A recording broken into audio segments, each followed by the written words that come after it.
Hello, everyone, and welcome to MyCHN podcast, Health Conversations Without Barriers. This is Mariela and CHA Gang. Hi, I'm Benjamin. And unfortunately, two of our regular hosts are not here, but today we have a very special guest. Her name is Veronica Cavazos. She's a licensed professional counselor. That is right. That is what I am.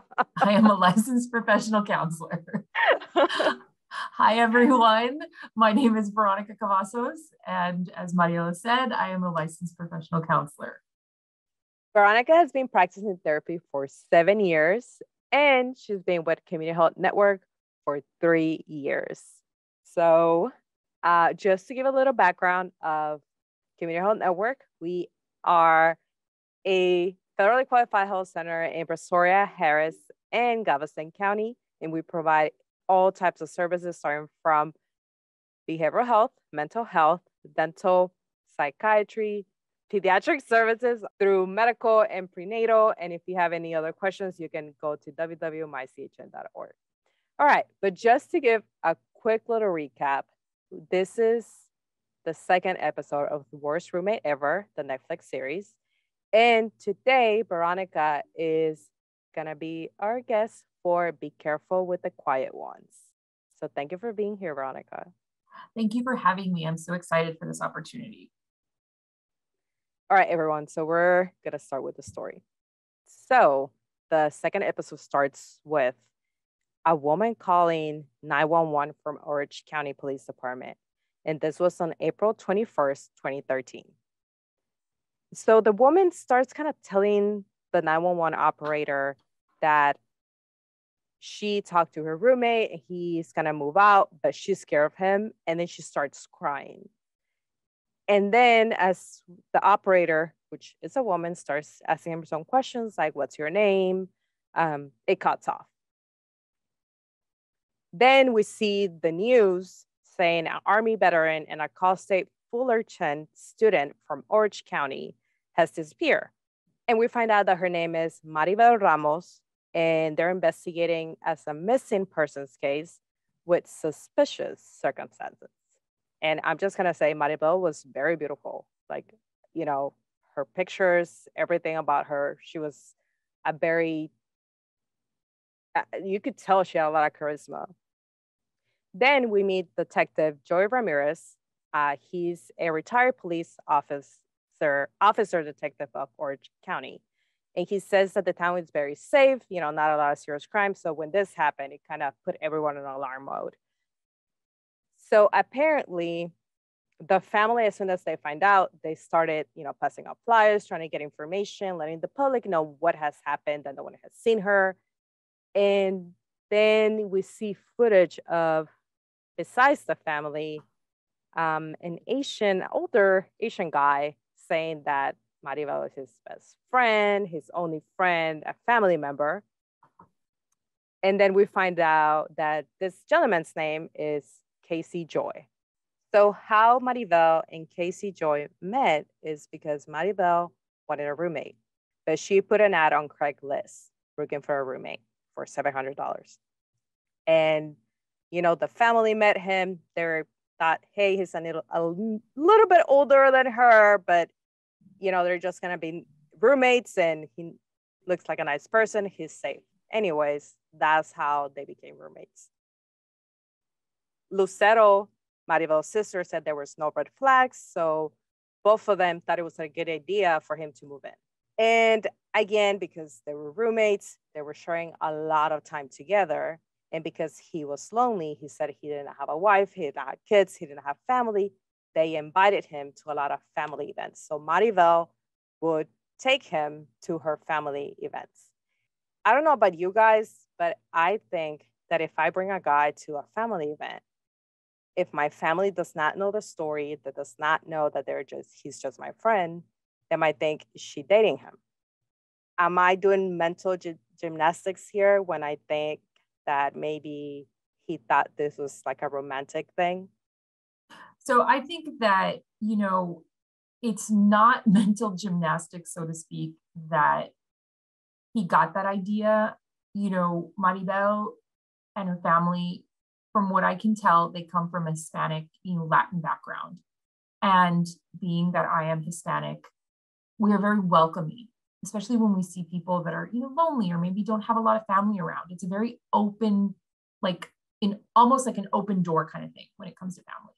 And I think that because her family was so welcoming and bringing him and including him in family dinners, family events, family functions, he gravitated towards that.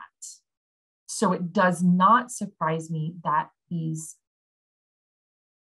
relationship type emotions, romantic emotions, started to arise relatively quickly.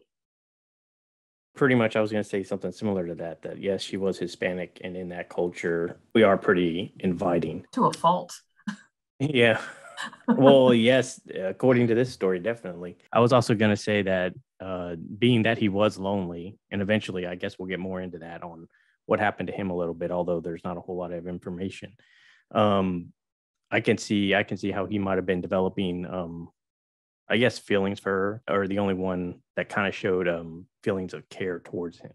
She was kind to him, and he had nobody else left. He had basically no family to turn to. Yeah, it's not till the end of the episode that we find out a little bit more family history on him, a little bit more about his background, because at the start of it, it really only says that he was moving to that area for a job.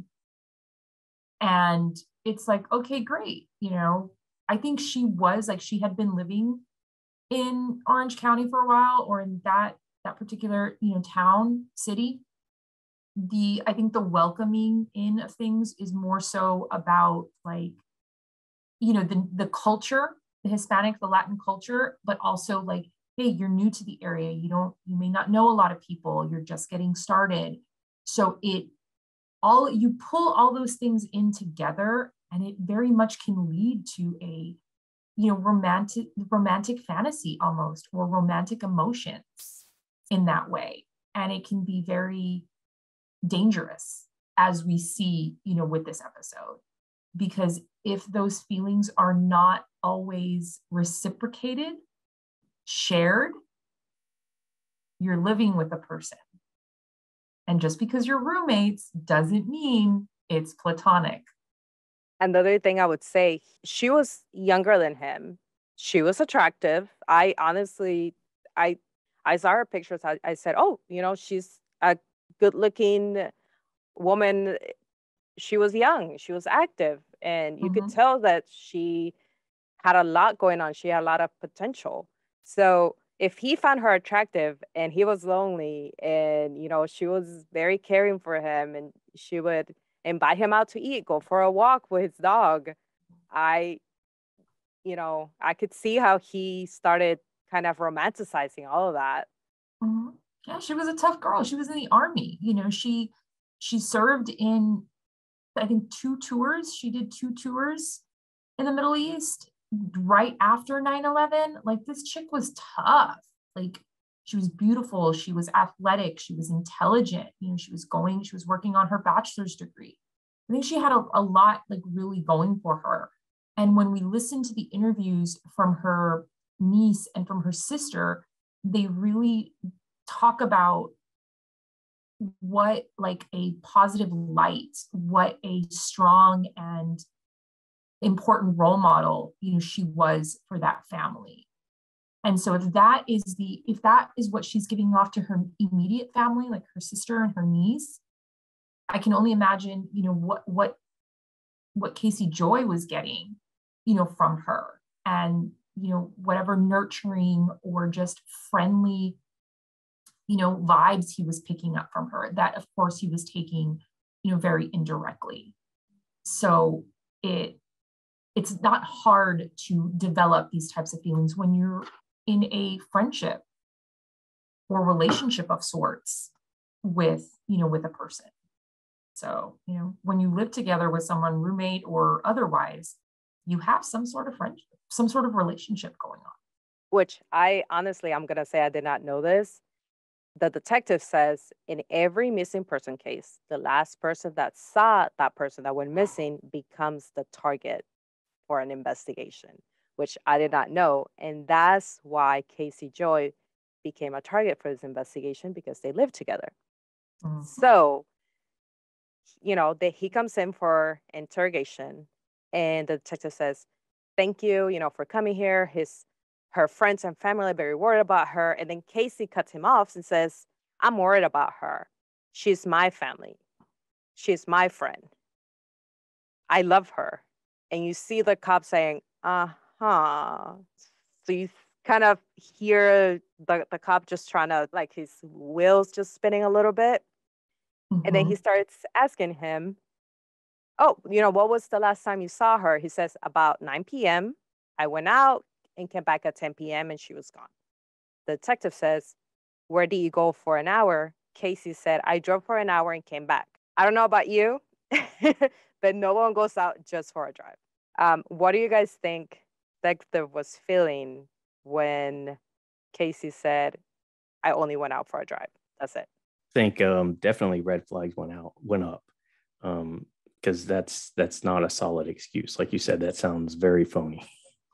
He just went out for a drive, and then on top of that, this all happened, I think, when they went to the house, because already she had been missing for a long enough time. They said in there that he was just in his car at first, staring, watching them with binoculars. So if they saw that behavior, I mean, again, immediately that's definitely where you're going to go, because how does someone just disappear, if they're gone for an hour?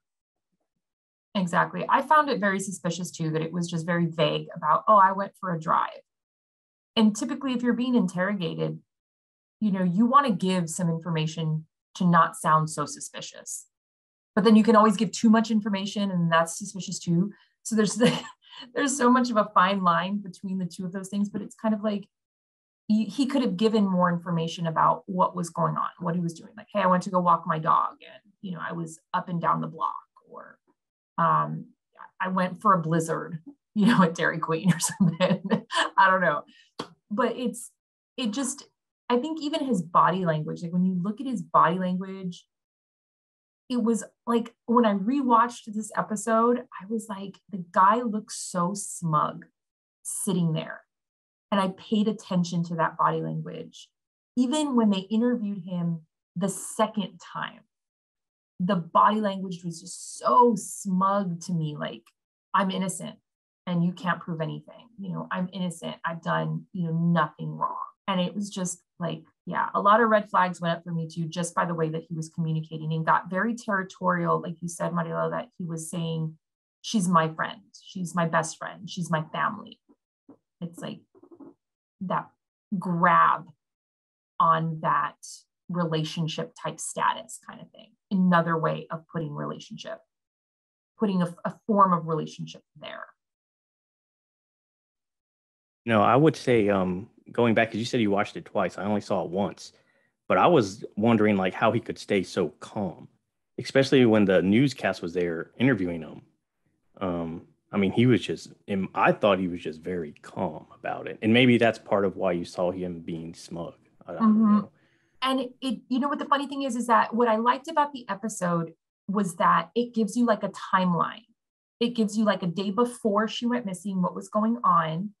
That 911 call that we hear at the beginning of the episode, that was like a few days before she went missing. And then we get 1 day that she's missing, 2 days that she's missing, like a week after she's missing.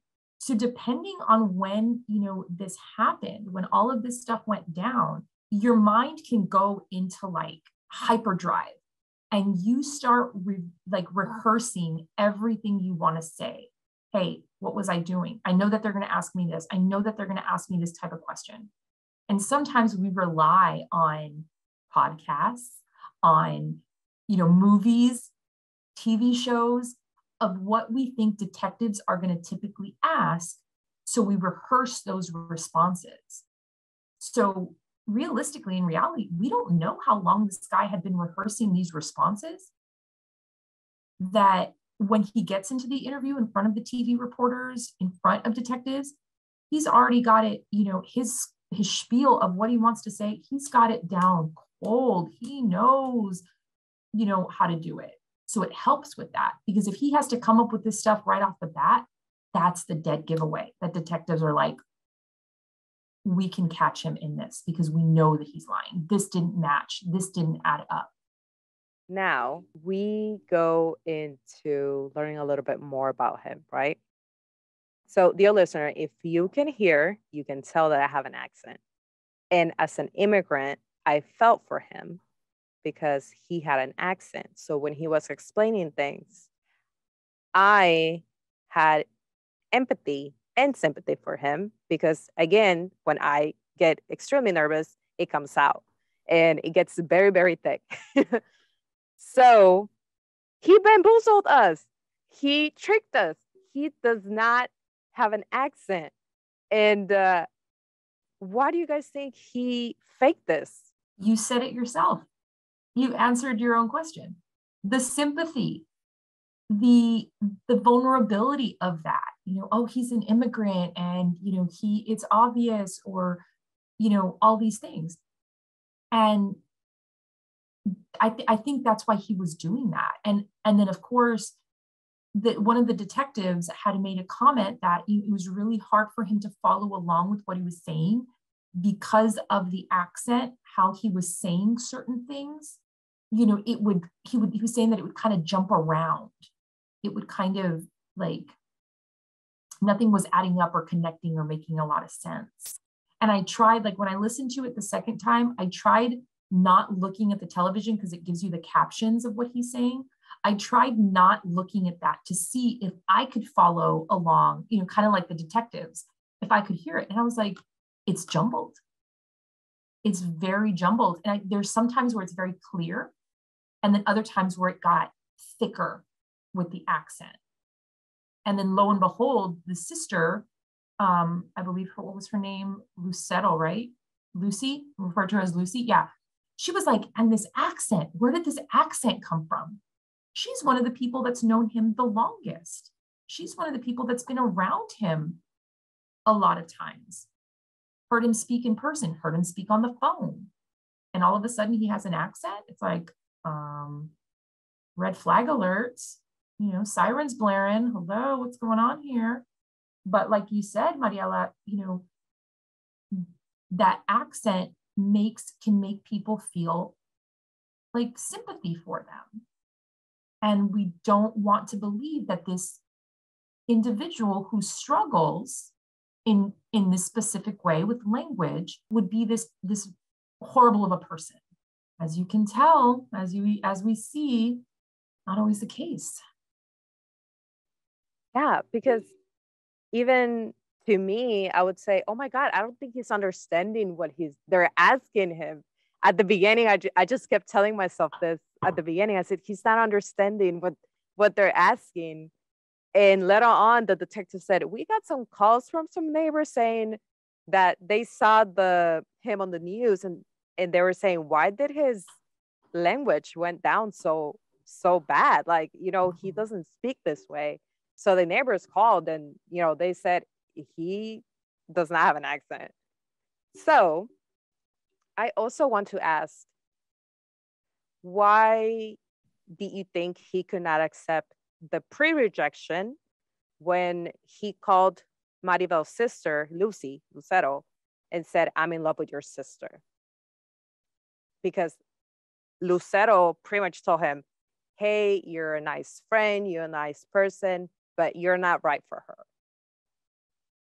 I was actually wondering the same thing. The only thing I could think of is just that, again, he's just all alone and she's all that he had. And building up, romanticizing, felt he'd have nothing left if she left him. Although she didn't necessarily want to leave him, she just wanted to be like a friend. That's what I got. At first she didn't necessarily want to kick him out or anything. But yeah, that's actually a good question. Why he did not accept the pre-rejection.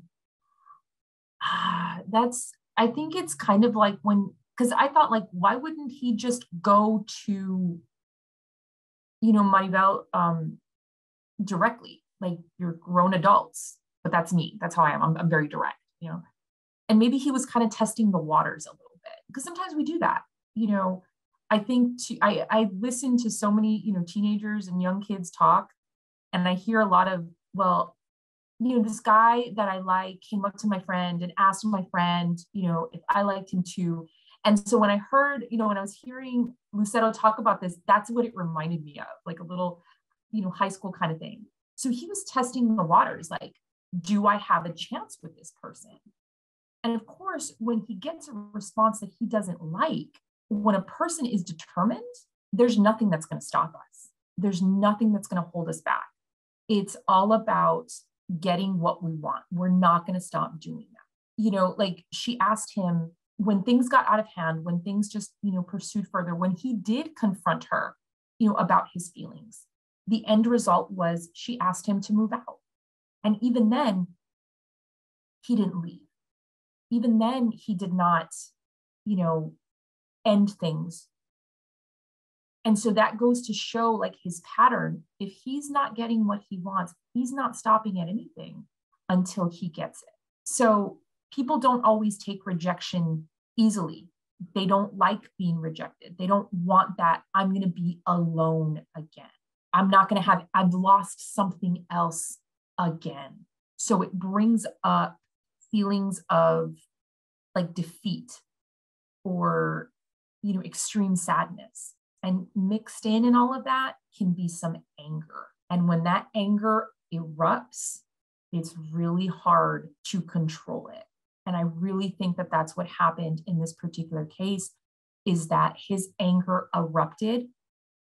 He'd been rejected by, by Maribel's sister. Then he gets rejected directly by Maribel. Then he gets rejected like a third way because he's got to move out. There's your eruption, and it's like a volcano. You can't control the lava. You can't stop it from, destroying some things. And unfortunately, that's kind of what happened. We can't reverse his anger and what happened in those moments. Yeah. That's why I kind of wish they did a little bit more of a background with him, because they briefly touched up on it and said that, he was out of the will, and then his sister kicked him out and didn't want anything to do with him because of his anger. And so then you see it here where it kind of plays a part. Obviously, he just can't control himself. And it's also just weird because it seems more like obsession. At least that's how I thought, rather than love. So I don't know. Sometimes it's a thin line, I guess. That was another question I was going to have is like, where does it vary? It's hard. It changes from subject to subject or relationship to relationship. I can see where you get, the idea, the hints of obsession, especially more towards the end. And I think that comes from having a connection, with people, having, this family type relationship with people, and we don't want to lose it. So we tighten our grip around it. And it became too much for him. I do agree with you that I wish we did have more background on his history with anger. I would have liked, like, hey, what did the detectives discover after the conversation with his sister about his anger? What has he done? How far has it gone before? Has he ever tried to hurt anyone else? Even people who have histories of hurting animals. Like, did he ever do anything like that? That could have been a red flag, for someone. My other question, what I just thought of, did she do any background checks on this guy? Because it's like, if you're going to get a roommate, I'm going to want to know everything. Like, okay, yeah, your application looks great, but I'm going to run your credit. I'm going to do a background check. Did she do something, especially with her military background, or did she fall for that vulnerability of an older man with maybe a little bit of an accent in there, a little bit, new to the area? Did she fall for all those vulnerabilities that he laid out so beautifully for her? Yeah, I think she fell for the vulnerability, personally. That's what I think. She went, and plus just being in the military and him being an older man, and he's not that big, she probably thought, yeah, I could take this guy. I mean, she probably didn't think that, but I'm sure she didn't feel threatened by him. Yeah, that's what I thought too. Like, there was a lot of cases where I was like, she probably thought, if anything, I got this. I can take him. I have this training. I think she played one of the reasons that they opened the missing persons report was that she missed a softball game. So she was athletic. She had a bat, she had a weapon in her apartment. She had something there. So based on her training, in the military, and then based on, having a bat with her, I'm pretty sure she probably felt the safest that, yeah, this is good. His application looks good. Conversation's going well. I feel comfortable. She let her guard down. Those vulnerabilities definitely were very much exposed. And a person who is manipulative, a person who has a history with anger and aggression, they're going to look at all of those things and they're going to take advantage of them and they're going to pick them apart, piece by piece. Because once you start to manipulate someone, you don't stop, you really don't stop. And I think that in many ways, there was a lot of manipulating going on that may have been very, underrated. But if you look at it a little bit more clearly with things, he was doing it very obviously. And then it's very obvious when he's talking to investigators, when he's talking to the reporters, that he's manipulating them. He's completely manipulating. In the last interview that he did, where, they were charging him with it, he's got so much, his ego is so big. Oh, you better have some evidence. You better have something to prove me guilty. He thought he had it all. He thought he had manipulated everything, and he didn't do that. Yeah, I thought that was very weird how he was telling him when they brought him in the second time, I'm really interested to see what kind of proof you have. Mm-hmm. So in a way, when he was saying that, it was kind of like he was admitting to me that he was already guilty, because he kind of already knew it. But he just wanted to know what proof they had, because they couldn't do anything without proof. Mm-hmm. But I just thought of something in the episode when she called the police. She basically told them she was doing it just to give them a heads up in case she does something. And then they send a cop over. Basically, she tells them that it's okay. He's going to move out at the end of the month. So that does indicate that he was very good at manipulating. Because why else would she allow that? I mean, she sounded very shooken up during the call. And now she was literally, and this is one of the things that upset me. I literally, I might need some anger management after this. But it upset me because this woman called. She started crying. She said, I'm scared. I want him to move out. She feels unsafe in her own house. Think about this. That's her house, pretty much rent from her. And she was uncomfortable, obviously. And they sent a cop, but pretty much after that, it's just kind of like, oh, okay, yeah, he's going to move out. I felt kind of like, so this woman had to go missing for 12 days for you guys to see your 911 record, to see that this woman called about her roommate. But they may not have known that she made this 911 call. The record is there, but if no one knew that she had made that call, you have to find that record. It's like here at CHN, we get medical records in all the time, but unless we're going to those, to a patient's chart and looking to see if those medical records are there, we have no knowledge if they've come in or not. So my thing would have been sure, she did the right thing. She did the safest thing for herself, which is make that 911 call, as a heads up. But did she tell anyone else? Did she tell her sister, hey, I made a 911 call just in case? This way, when the sister goes and says, I need to report my sister, Maribel Ramos, missing, she made a 911 call on this day to give a heads up. Maybe, just maybe, we could have sped up the process of looking for her or investigating Casey Joy. Maybe. But, the legal system is its own spider web, and you can't always manipulate how it works when police, when missing person reports are filed or when they are, investigated. And that to me is one of the biggest things that upsets me about, the police or the legal system, is that you get you got to wait 24 hours, you got to wait 48 hours before we can do this.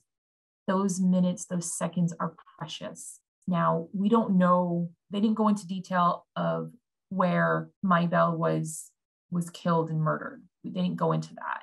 And we don't know how she ended up, at that park. But, I still think that, a lot of things could have been prevented with this, the running around that Casey Joy was causing in a lot of ways could have been prevented if we didn't wait so long for that. But that's another, like shoulda, coulda, woulda kind of thing, unfortunately. So now remember, Casey is the main person of interest, right? So the cops are tailing Casey Joy. He went to the public library and he used a laptop from the library. So the thing about this is that the public library belongs to the government. The government are able to see your record when you get a laptop from the library. So he was searching a lot of very suspicious, like how long does it take for a body to decay? Can they track your location from your cell phone? Which, the cops were thinking, oh, kind of weird, but anyone could be pretty much searching that. And he noticed that Maribel's family coordinated an awareness walk. And he noticed the location, and then he starts Google mapping the location and how far it was from a tree. Imagine the panic that he was feeling when he noticed where the walk was going to be. I just thought it was like, how strange where he left it. They were also holding a awareness walk. I think somewhere in there, the niece said that they went out there with her, and so it was a very special place. Maybe she went there with him. And then that just raises more questions. Why would he put her in such, a special place? I did not think of that. Oh my God. I did not think maybe she took him there and he thought it was a special place. Mm-hmm. Because remember, the niece said they picked that area or that park because she had taken her and her mom there, for these walks and for time. So there's a good possibility he was familiar. He knew that was a special place for her. Maybe he went there with her before. And since maybe he didn't know a lot of places in the area. So he went with something that he felt was like secluded and, out of the way. Nobody's going to find it. But I just want to point out that if you're going to commit a crime, don't go to a place that's public, like the library, the public library. I'm like, I wanted to laugh at this guy. I'm like, really, dude? Like, you're going to use a public computer and you're going to Google this incriminating, information. Now, granted, and I think the detective said, hey, anybody can Google this. Anybody may want to know this information just because. But when you've committed a crime, why would you look this stuff up? And on a public device. I was like, that was a head scratcher both times that I watched this episode. I was like, the second time I was like, why? Like, why? Have you not watched Law and Order? Like, so many things came to mind, and, he gave it all away. Like, he literally gave himself away by wanting to be cocky, and maybe that was something like he thought they won't know. I'm going to be so obvious by going to the public library that I'm doing this all under their nose. I think this guy was egotistical in some ways, because another thing, I'm going to go back a little bit here. After he got that rejection from the sister, he got how many thousands of dollars worth of plastic surgery?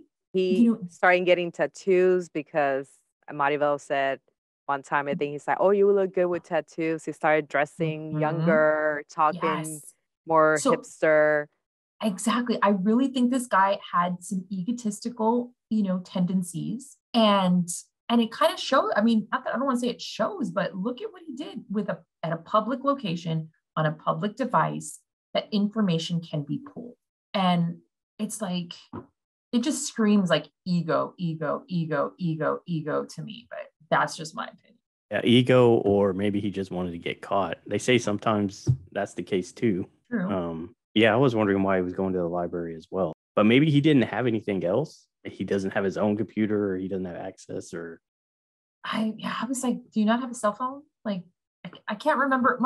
Maria, do you remember what year this happened in? Off the top of my head, I can't remember what year this went down. 2014. Okay, so we had cell phones. We had smartphones. We had personal laptop devices and iPads and tablets of all kinds. And yet we're using a shared public device. That threw me off. that threw me for a loop, but I don't know. And if a person wants to get caught, I think we just need to knock on the door and say, hello, police. I'd like to turn myself in, keep it simple. So, right. So once the cops see that he searches from a tree to where the walk is, they say, gotcha. And they send some cops to see exactly where that tree is. And they found Maribel's body. And on July 29, 2014, Casey Joe was sentenced to 15 years in jail, which in my opinion, that was not enough. 15 years for taking a person's life, that's nothing. That's like... No, it said 15 years to life. But even then, just the minimum of 15 years, I'm like, that's nowhere, enough. And everything that you did, it just like, again, some things that I just don't agree with in the legal system. But of course, it all depends on the state too, the individual state and the state's laws on what happens, what level of murder, first degree, second degree, third degree murder, that kind of stuff. Those are the things that it depends on as well. But it's very unfortunate that a person who took this bright, intelligent, beautiful, loving woman away from family who really, she was really close to and who inspired a lot of people. It's a very unfortunate situation, but I'm glad that he, if nothing else, 15 years or not, 15 years or more, I'm glad that he has been caught, convicted, and taken off the streets. I'm glad for that. And I want to say Lucero, because Lucero, she feels, you could tell that with her body language and her voice, she feels regret, and she feels maybe I could have prevented this, because her sister said, hey, move in with me. And she did not want to, because, she had her family already, and she kind of had her life set. And I just want to say, Lucero, you can't predict the future. I think you're an awesome sister. You're a great mother. This is something that happened. And I feel, she has a lot of, I could have prevented this kind of feeling.